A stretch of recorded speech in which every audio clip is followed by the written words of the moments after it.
Ancient Bee Magic. Yo, what's up? It's someone that's no one, and welcome back to today's report. Today's report is coming from OrbitalCombustion off Earwood, where he took mad honey and tobacco. And here's the full report details. Alright, so we have a report today on mad honey.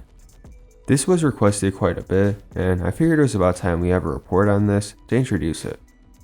I'll be breaking the substance down further in a future video. But to keep it simple, mad honey is a kind of honey from a few select places in the world, most notably Nepal, and it's known to have psychoactive, hallucinogenic effects. Specifically, the rhododendron species of flowers is known for producing gray anotoxin, which is the main substance thought to be responsible for the effects. But this is very unique, and there's not much like it. You'll just see in this report.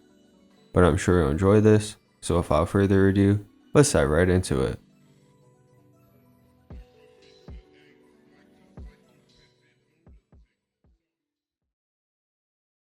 Approximately 4 years ago, I saw a short documentary on Vice about a young man traveling to Nepal, who partook on a perilous journey to consume mad honey in the Himalayas. Like many, I was attracted to how the honey was portrayed, touting it as a psychedelic. I finally ordered from a reputable supplier and eagerly awaited its journey halfway across the globe from Kathmandu. The night it arrived, I opened the well-packaged container and shoveled 2 teaspoons down the hatch on an empty stomach. As opposed to your common honey, it is a quite runny consistency. It is a darker reddish-brown color with an almost fermented, malty, slightly bitter taste. Still tasted quite good despite the profile.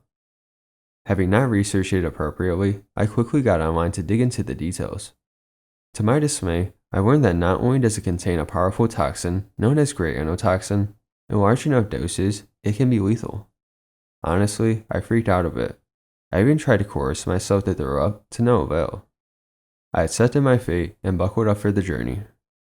Initially, I was a bit concerned about the potential cardiac issues this honey can bring about, which kept me on high alert for the first 30 minutes. I noticed on my smartwatch that my heart rate increased by about 30 beats per minute, but nothing worrying.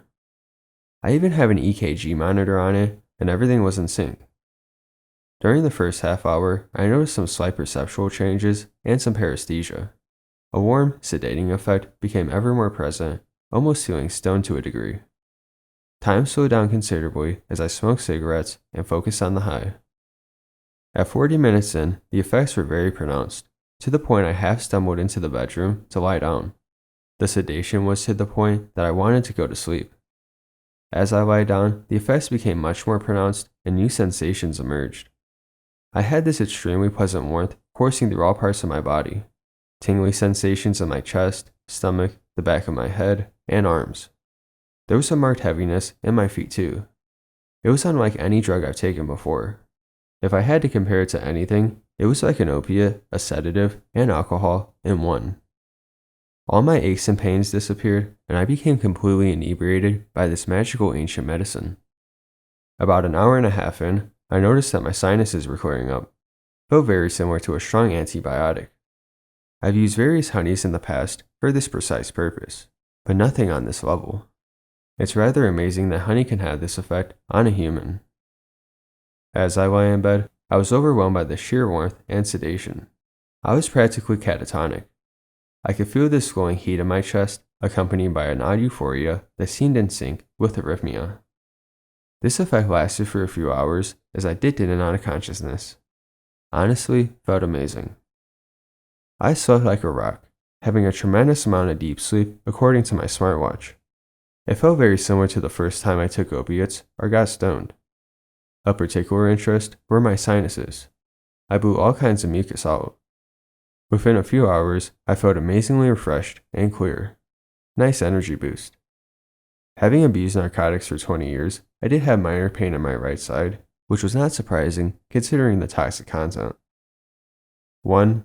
In my experience, it was more sedative and stone-like than psychedelic, albeit in higher doses that might be more pronounced. 2. Start with a recommended dose of 1 teaspoon. This is not to be trifled with and has documented deaths. 3. Make sure not to be somewhere where you had to drive yourself home. It can cause blurry vision, compounded with sedation. Other than that, it was a great experience, and I just ate some more now.